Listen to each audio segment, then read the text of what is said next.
If we're going to find effective solutions in education, it's not about a top-down or a bottom-up approach. It's about all hands on deck. I've really been advocating that administrators, people that are in leadership positions, they really try to go from the viewpoint of those that they serve to effectively help to kind of bridge that gap, to bring some solutions together. And I remember this one story in particular from a gentleman named Frank Barrett.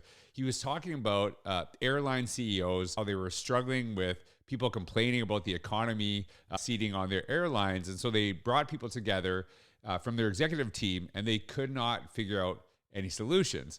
So what actually someone did on their team, they made all of the executives sleep overnight in economy seating and replace their beds with the same seats that their customers had experienced. Once they experienced it, all of a sudden they had a bunch of solutions because they saw how uncomfortable it was. And so I think there's a lot of ideas that come from that story.